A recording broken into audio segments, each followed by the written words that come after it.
Welcome to Massive Late Fee. And now your hosts, Mark and Carol. Well, hello everyone. Welcome back to Massive Late Fee. My name is Mark. With me, as always, is my super cool girlfriend, Carol. How you doing today, Carol? Hey, what's up? Not much. It's been a good week here. It is May 10th, 1997. What do you think, Carol?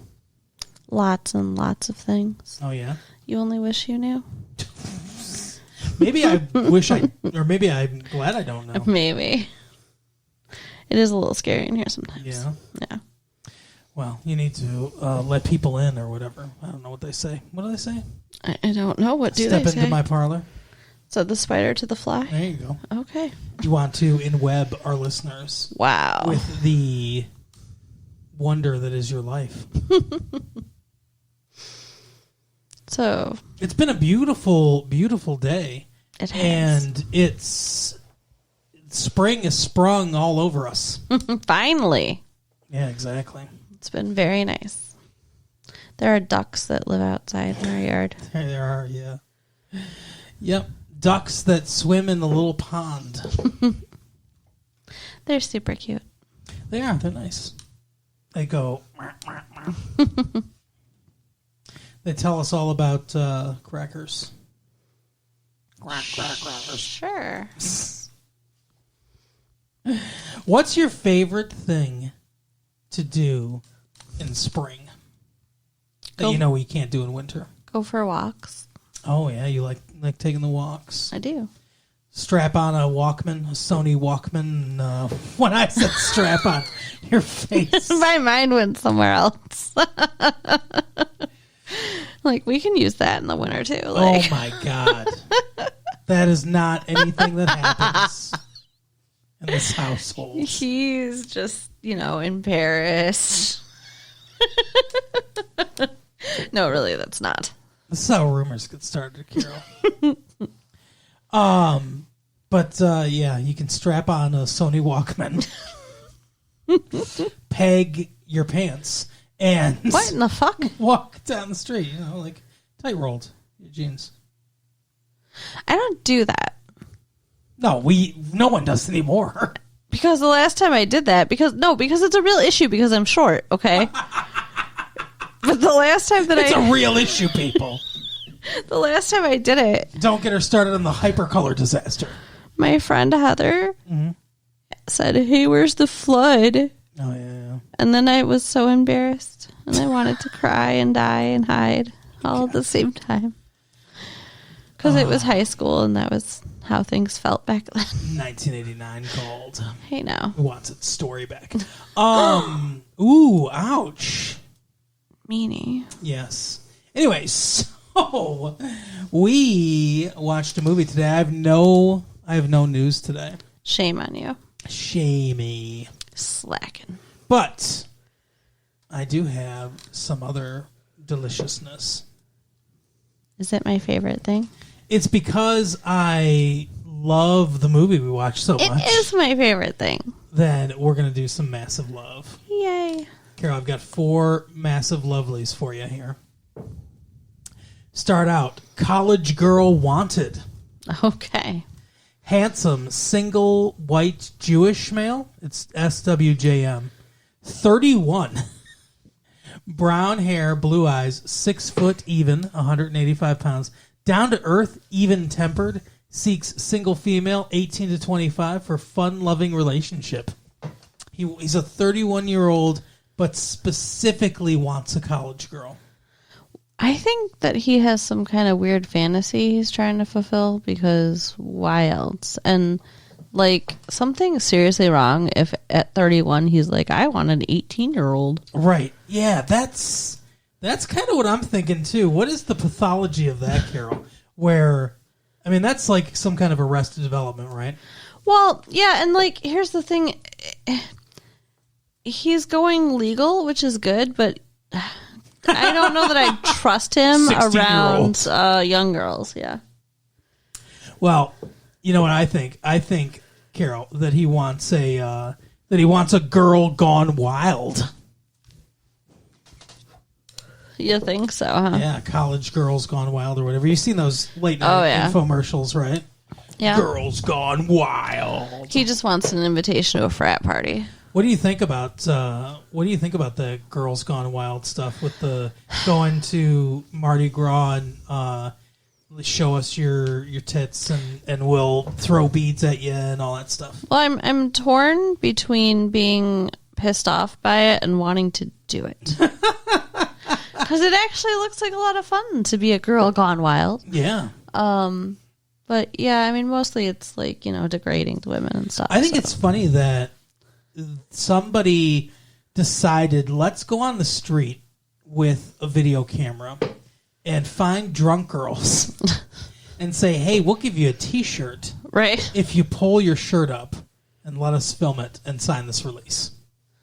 Is that the whole thing? Because I've never actually watched it. Just the commercials. Oh, the infomercials. Yeah. Where they're like, woo, and then they got the Girls Gone Wild bar across their chest. Yeah. Yeah, I've seen one. Okay. Basically, that's what they do. They go around to places where girls are drunk. Like Mardi Gras. Yeah, and they, that's what they do. And there's always a guy just off camera who's like, hey, it's like handing them stuff or whatever. Or like offering them like $100 or something like that to do it, right? You know what, girls, your tits are worth more. And then, yeah, some of them are. And then some of them are worth considerably less. Oh. And then there's like there'll be a scene where they're like, hey, we want you two girls to make out or whatever. That's another big thing. So do they give them more? I have no idea. I don't see the negotiations. So but I saw one. So I was at my friend Bob's house. Bob, I'm not going to say his last name, but you know who you are, Bob. He's got the couple of the Girls Gone Wild things. I think he was able to finagle a credit card or something like that and order them offline or order them, off the TV. Mm-hmm. So we watched a couple at his house, and there's one where like the girls clearly don't like. There's like the makeout session where I like lay on the bed, make out and stuff like that. And the girls clearly don't want to do it, and you hear like the guys over there like explaining, "Oh, come on, it's like," and like try really like doing the hard sell of trying to coerce them. And at one point, I was just like, "This isn't fun. This just makes me feel bad." Yeah. That's usually how it goes. I mean, like unless they're professionals, you're gonna meet some resistance. The girls are gonna not feel great about it. Like it's not as fun as it looks. Right. But speaking of infomercials, Carol. Yes. The next massive love. Ladies, are you busy? Divorced, kids, no time, but need attention? What the fuck? That's how it starts. Are you in marketing, sir? There's gotta be a better way. Shit. You just see like, ladies, are you busy? Divorced, kids, no time, but need attention? And she's just holding a vibrator. And he's like, there's gotta be a better way. White male for private healthy seeks weight proportionate to height, female, race open. It's like he got all the marketing buzzwords out of the way, and then he had aphasia for the rest of the fucking thing, because that's how he ends it. White male for private healthy seeks weight proportionate to height, female, race open. What the fuck is that? So it's no like fatties. It's like he put, but listen to the sentence structure. It's like he put all the things that he wanted to say in a blender and then just threw them on the page. It is pretty bad. But it's like, yeah, ladies, are you busy? Divorced, kids, no time, but need attention? White male, comma, for private, comma, healthy, comma, seeks weight proportionate to height, no punctuation of any kind, female, or F, period, race open, period. White male for private? What does that mean? For private. Seeks for private, healthy. Seeks weight proportionate. What is for private, comma, healthy, comma, seeks weight proportionate? You know what he wants. You know what he's saying. It's ridiculous stuff. Oh, it's terrible. Yeah, he wants to fuck single moms. and like, I don't even get like the healthy part. like, is he healthy? Does he want them to be healthy? He's not being very specific. Yeah, I think he's like, I'm healthy. I don't care. You could be diseased. That's Just fine. don't be fat. No fatties. Weight proportionate to height. Why do you use so many words to say? I don't want fat chicks. Well, that's more words. Oh. Well, yeah, I guess no fatties is But speaking of no fatties, Yes. attractive 300 plus single black female. Oh my. Yeah, that's 300 plus. What does that mean? 300, like the Is scale, that your sex number? the scale goes to 300, and I don't know what it is beyond that. 25, looking for friend who may lead to lover. Like an archaeologist. Lead me to my lover. That's a pretty big lady. 300. I mean, like, we don't want to sound mean. No, I'm not trying to fat shame him. I'm just saying, like, 300 for a woman is... 300 it's big for a guy, but for a woman... 300 plus. So, who knows? That could be 500 pounds. Who knows? I really think what that means is the scale goes up like to 300. I'm more than that. I don't know how much more I am. Yeah. And don't really want to find out. That's scary. Yeah, yes, love yourself. But love yourself enough to care about your health. Right. To try to, be healthy. Yeah, because don't get me wrong. I'm not like a skinny chick or anything at all. I'm not a skinny dude. But, you want to try to be healthy. Right. I don't know. She probably... Oh, should I say something mean? I won't say it. Now I want to know. I'm just thinking about this one girl that I knew who was a really big girl, probably more than 300 pounds. Uh-huh. She always smelled like the pizza in the high school cafeteria. Like there was just always this general grease smell. Yeah. Oh, I thought it was like doughy, like from Ew. like, the rolls, like yeast and stuff, just everywhere. Oh. Candida, is that what it's called? Holy shit! Stop! You're making me so grossed out. Oh. Sorry. Yeah. Anyway. Last one. Canadian female, 19, sailor, looking for someone to talk to about anything and everything. She's a 19-year-old Canadian who's a sailor. Yeah. At first I thought she was looking for a sailor, but now I realize, yes, she is a 19-year-old Canadian female sailor. I don't know if she's in the military, like if she's in the Canadian Navy. The Canadian Navy, which is a bathtub and 2 oars. But I like that she's looking for someone to talk to about anything and everything. She's very lonely. She could be your Canadian girlfriend that you tell everybody Right. about. She reminds me of this female trucker who came into the bookstore I was working in one day Yeah. and literally pulled up the folding chair that was against the wall and sat down and started talking to me. Let me tell you about It's like, holy shit. Yeah. Large Marge. She wanted to talk about any and everything for Yeah. sure. But I mean, don't they have those CB radios? Like, shouldn't they like could. talk to each other? Why you gotta come in the bookstore and talk to me? I'm a Canadian sailor, and I am from Quebec, as you can see. Quebec, c'est quoi? Wow. Yeah. Yeah, I know French. Good for you. I know Canadian French accents. I learned it from my Canadian girlfriend that I had in high school or whatever. Do you think that anybody has a Canadian girlfriend? No. Do you think it's ever I true? think they're all fake. Don't you? Probably. Where are you going to meet a Canadian girlfriend? Well, I mean, we're in Detroit, so, you know. Yeah, maybe not that if you live far. in Texas, people were like, oh, my girlfriend lives in Mexico. You don't know her. Right? I don't know. I don't know what the rest of the country's experience is with that. But here, everyone had a Canadian girlfriend that they, whatever. They met them in Ontario. Yeah. When they would... They met them on Lake Superior. Just like, we met in the middle of the lake. There you go. We had one wild night. Or they were just under the Detroit River. Now we talk on the phone all the time, which the most unbelievable thing about that is anyone's dad allowing them to talk long distance Right. to Canada. Oh, you better keep meeting on the river, Right. people. Maybe nights and weekends. Maybe. The nights and weekends package. You know what's the worst when you're a kid is when someone calls and you star 69 them because you find out who called you, and then those charges appear on the phone bill, and then your mom opens the phone bill and is like, "What the hell is this extra $40 and star 69?" Holy shit!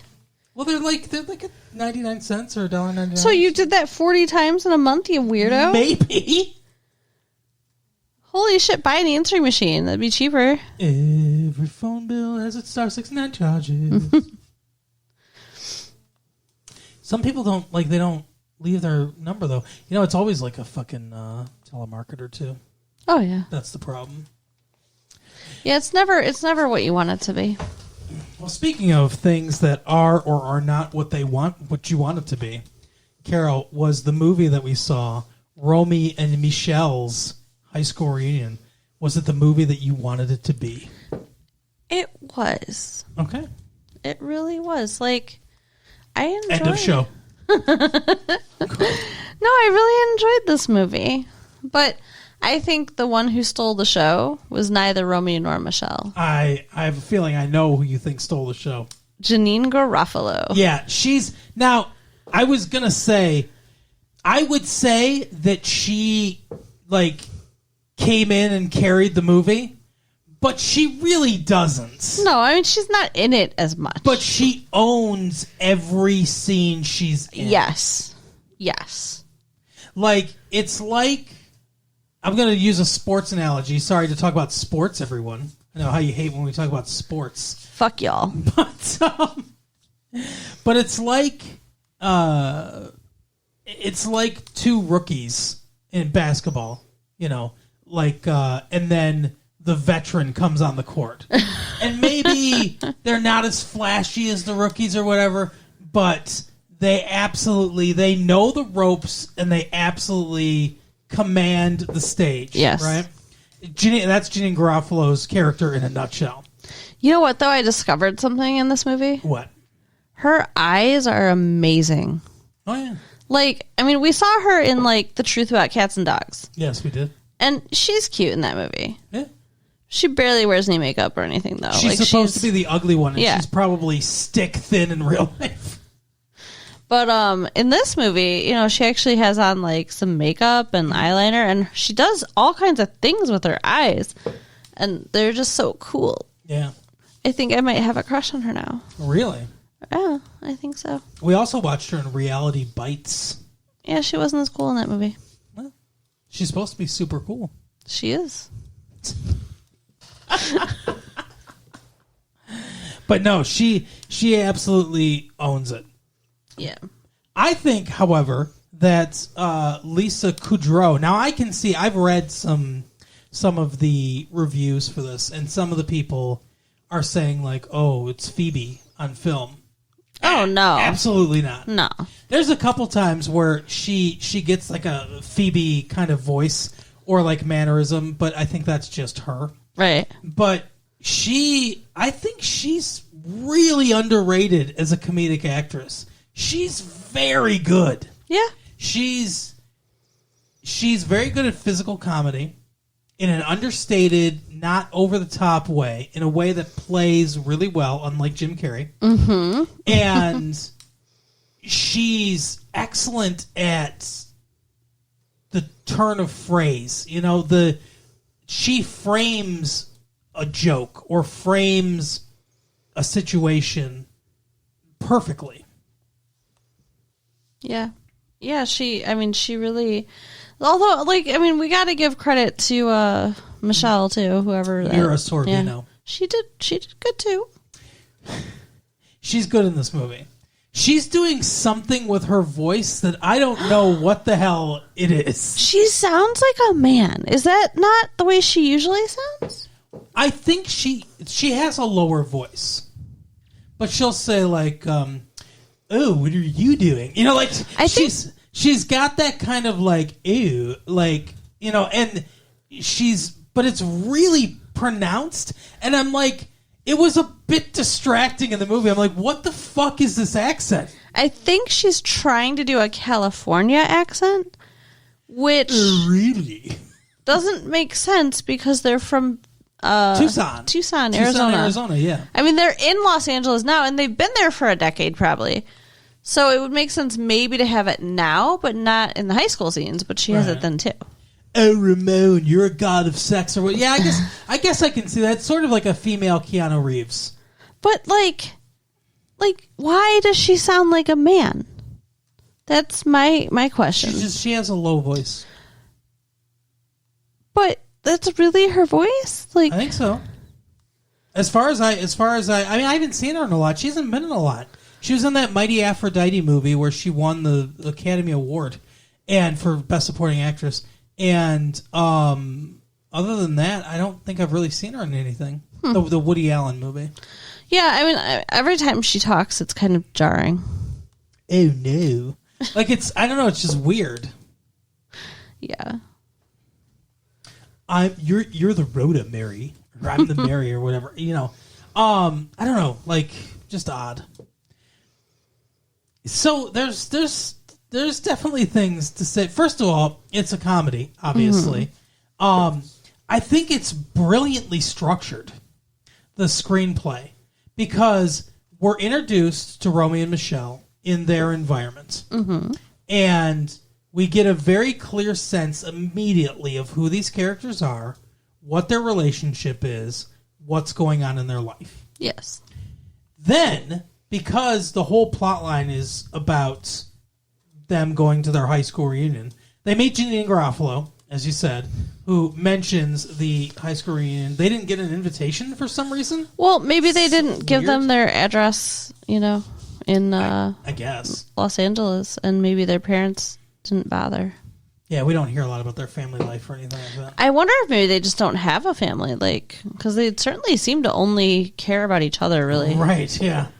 But then they go home, they talk about it, and they open their yearbook, and through the pages of their yearbook, we get all this backstory. Yeah. Delivered in a very naturalistic way. Even though it's all exposition, you know, like backstory and stuff like that, it's the framing method of it with the yearbook and going in and out of the pictures. There's a lot of really good cinematography being done here with that.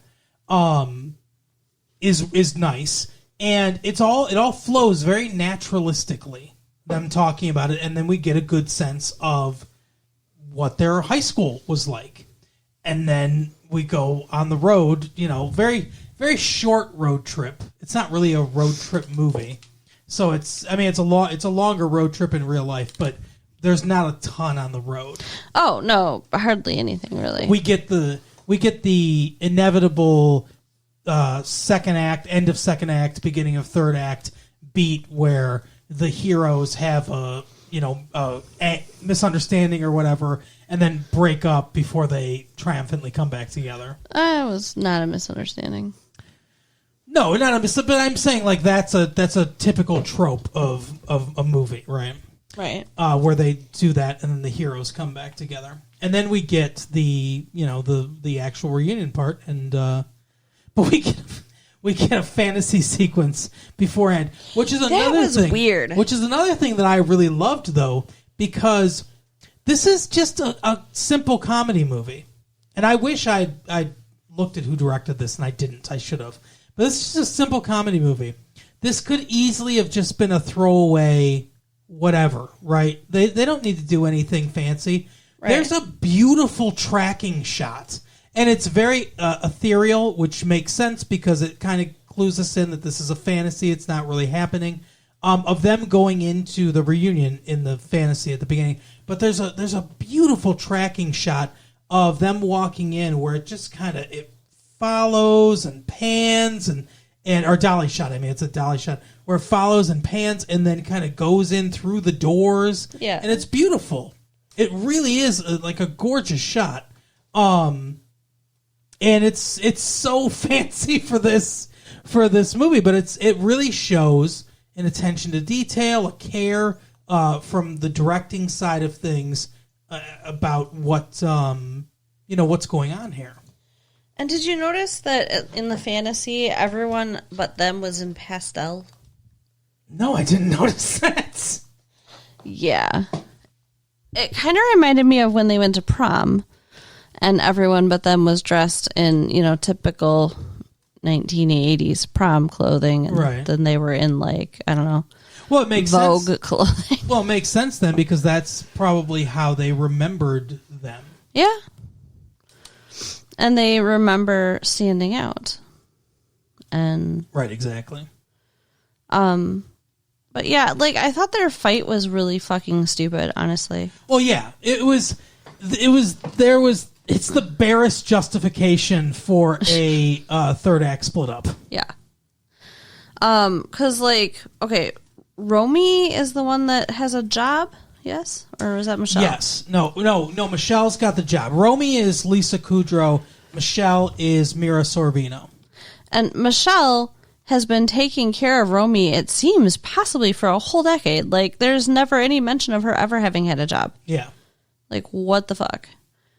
And then, like, I don't know, they're arguing about Mary and Rhoda. First of all, I need some education here because I don't really know what that means, the Mary and Rhoda thing. Mary Tyler Moore and Rhoda Morgenstern, I think was her. I think it was Morta. Yeah, I think it was Rhoda Morgenstern. It's what's her name? Valerie Harper. Okay. Is the actress's name from the Mary Tyler Moore show. So it's Mary Tyler Moore, Mary Richards, and her best friend across the hall neighbor, because they live in an apartment building in Minneapolis, Rhoda, played by Valerie Harper. Well, they're arguing about who gets to be Mary and who gets to be Rhoda, and I don't know which one's... Mary's the pretty one. Okay. And Rhoda's the funny one, basically. But, like, Michelle throws in Romy's face that, she has a job, and, I'm surprised it hasn't come up more. Right. Like, she's taking care of her. It's really fucked up. And she's a cashier. At a Jaguar place. Yeah, but still... She just works the desk. She cannot make that much money. Yeah. They can afford a beautiful Los Angeles apartment. Yeah. Although I don't know where the area they lived in didn't look great. They might live in, like, Watts. Whatever. It's still unrealistic. Yeah. So, what do you think of the clothes? Like, I love their clothes. This is your oeuvre, Well, I mean, it turns out that they make their own clothes, and well, Romy does. Okay. Romy makes the clothes. They both design them. Yeah. So, in high school, they made their clothes. Right. They're still making them now. In high school, Michelle was fat, and by fat they mean they put her in a blazer with shoulder pads. Because make Mira Sorvino fat. Right. And Romy wore a back brace. Right. And they were always getting picked on, whatever. Like, they're so pretty. Like, you can't really make them look like dorks. They tried, but... Yeah, they tried really hard, but it's, not possible. But it speaks to something that's interesting about people getting picked on and teased in high school and stuff. I mean, there's something here that's more than just a comedy. Okay. Like, there's commentary about how high school fucking sucks. Yeah. And that, the people that were popular in high school peaked in high school and are fucking miserable the rest of their lives and that kind of stuff. And how, like, everybody made somebody else's life miserable. Yes. And everybody had somebody who looked up to them, and, yeah. And, like, because they had this dude, Sandy, was in love with Michelle. Frank, played by Alan Cumming from the GoldenEye movie we saw. He froze. Remember? He got frozen to death or whatever. And he also was in the Irish movie that we watched, Circle of Friends. He was the villain. Oh, you're right. Yeah. Yeah, that's right. He was cuter in this movie. They must have made him look ugly in that movie on purpose. I guess. I mean, he's not the cutest guy in the world. No, but I mean, they at least, like, I don't know, he looked decent. Anyway. He had money. That's what you saw, Carol. Well, even in high school, I don't think he looked that bad. I knew this guy that, he's bald, right? He's bald. And he took a stack of, like, 5,000 or whatever, like in a bundle, you know, with a rubber band. He put it on top of his head, and he said, "This makes me as attractive as any guy." Oh, that's funny. But yeah, my point was just that I love their clothes, and also though they're freaks because they wear clothing inappropriately. Like, it's interesting. Like when they were at the gym working out in fucking high heels and skirts. Like, what? Nobody would do that. Vinyl dresses and or skirts and, you know, halter tops or whatever. No one would do that. Yeah, that would be warm, you would think. That'd be awful. That doesn't breathe. That material does not breathe. Yeah, it would be terrible. And then they it's the fashion's interesting. This movie's very colorful. Yes. This is a very bright color palette, this entire movie. And it's really happy and fun. And I like, you know, Romy and Michelle kind of remind me a little bit of, and I kind of almost wish they didn't do the, you know, we get mad at each other and break up aspect of it. Because it was so short and it really didn't mean anything in the long run. But they remind me a little bit of Bill and Ted. Okay. I can see that. Like, and one of the things that I think is fun about Bill and Ted is like, so Bill and Ted are also in high school. Mm-hmm. They don't belong in any group, really. They're not jocks. They're not nerds. They're not burnouts because they don't like smoke pot or anything like that. They don't drink. They also don't. They're not teased by anybody. Okay. Like, you know, they're not like, and obviously that's a big part of this movie. So I don't think they should go that far. But like, you don't see them really getting bullied by everybody. They just kind of are. Mm-hmm. You know, they just kind of exist, and they're just very happy-go-lucky, and nothing like gets to them. There's one point in the movie where Ted is making fun of Bill because Bill's dad married Missy, who they went to high school with. Okay. She was like a senior when they were freshmen or whatever. And he's like, I can't believe your dad married Missy. And he's like, or Missy's your mom. He's like, shut up, Ted. And he's like, hey, you know, like, you know, this. He's like, shut up, Ted. And he's like, remember when you asked her to the prom or whatever? And he's like, I said, shut up, Ted. And they just kind of look at each other, and then they just smile, and like everything's fine. They get mad at each other for like a second, right? And then that's it. Then everything is fine. And that's like a charming thing about them is they're just like happy-go-lucky.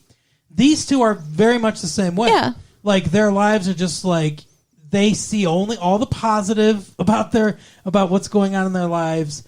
They don't see anything negative. They get dragged back down into that high school as they're reminiscing and stuff. Mm-hmm. They get dragged back down into that high school way of thinking about themselves like other people see them.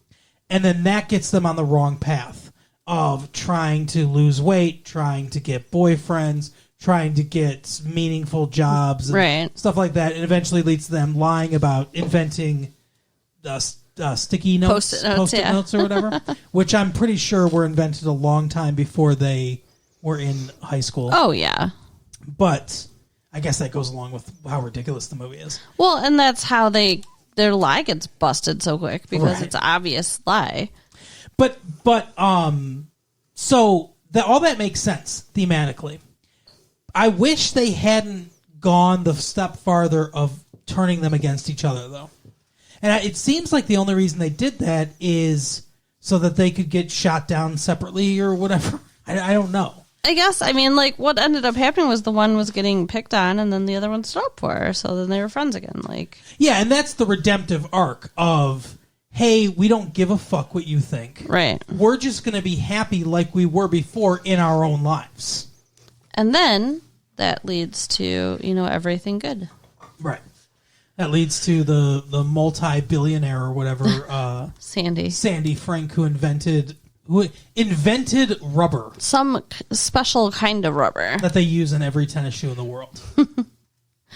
So I don't get it. Like, okay, at prom, he wanted to dance with Michelle, and she turned him down. Yeah. She wanted to dance with whoever, like the quarterback dude. I don't remember his name. And he, like, said yes and then skipped out on her. Right. So there's, like, this whole, like, let's fix the mistakes we made in prom thing happening. Yeah. But so he finally gets her to dance with him, and it's a big thing. But she's like, only if you dance with both of us. And then they, like, dance around in this weird choreographed dance. I did not like it. And, like, okay, at the end, they're like, oh, we got to pay him back. He gave us the loan for our business. Was there anything romantic there at all? It doesn't appear so. Okay. Which I think is fine, because it's clear she didn't want him in high school. Right. And it's like, if she wanted him now, it would only be because he had money. And so it's like, it seems more like they're just friends. Yeah. Now. And then Janine Garofalo is also their friend. Is she? Well, she was at their store. Yeah. Their boutique. That's true. Yeah. They get the happy ending. That is true. And she looked cute in that dress. Do you think her and the Marlboro Man are going to get together? Apparently.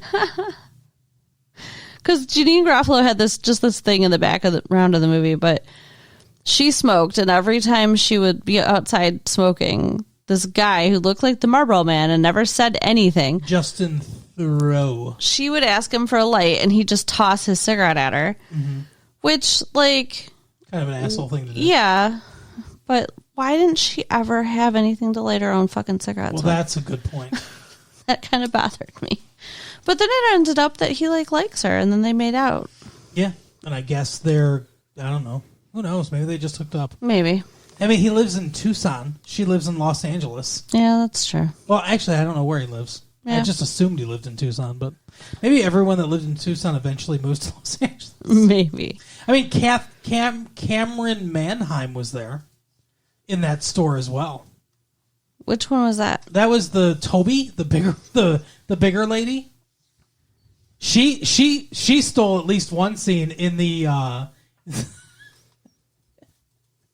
the not flashback, but the I don't know, the what if, the dream that Phoebe had. Yeah. Where she's like, hey everybody, Sandy Frank's coming in his private jet, come on! And she's like, just over the top with her face right in the center of the camera. It's very funny. Yeah. She's good, like, physical comedy. Yeah, I mean, aside from the stupid choreographed dance with Sandy Frink at the end, I mean, most of the movie was really good. To Time After Time. Yeah. They really got use out of that license that they got for Time After Time. Huh? Right. They played it like 3 times. It's a good song. Yeah, but there's a lot of good 80s songs in this movie. Yeah. It's not really a nostalgic movie. It's a very of this time movie. Yes. But I don't know, I like it, and I'm glad that they finally ended up with they ended up getting a shop for their clothes and everything, which is what they should have been doing all along. Yeah, well, they didn't have the money to do it. Sandy Frink had to give them a loan. Yeah. But they sort of mirror the scene that they're watching at the beginning, because they're watching Pretty Woman. Yeah. And trying to pretend like they don't like the movie, like they're just going to make fun of the movie. And they're like, "Oh, boo-hoo, like, you don't get to shop or whatever. That's your big thing." And then they get excited later, and Lisa Kudrow's like, I just get so happy when they finally let her shop. Yeah, it's so cute. But it's kind of like, it's sort of like that, but from the other side, I guess. Yeah. Because it's like they don't let her work in a shop on, Rodeo Drive or whatever. But then she gets a shop on Rodeo Drive. That's true. I didn't really think about that. That's cute. So, yeah, it's kind of a little mirror of that. And then, we can't not talk about the fucking bitch cheerleader. Oh, God. Who is there with all her little clique friends who apparently still follow her around 10 years later, like They're all puppy pregnant dogs. together, too. They're all having babies together. That's and what happens when you never form your own personality. right? And like her husband cheats on her. It's obvious, like, because he tries to cheat on her, but like people are talking about like And he's a drunk. Yeah, and then he says he's not even sure the baby is his. Yeah, so I guess she cheats on him too? Right. And like I'm just thinking about it, like her real relationship is with her friends, not her husband. He's just a tool. Correct. So, yeah. Yeah, good point. And there are people that are like that, I guess, huh? That's gross and wrong, but yeah. Yeah. Well, if we ever get married, I hope to be more than just a tool for you. And a magnificent tool it is.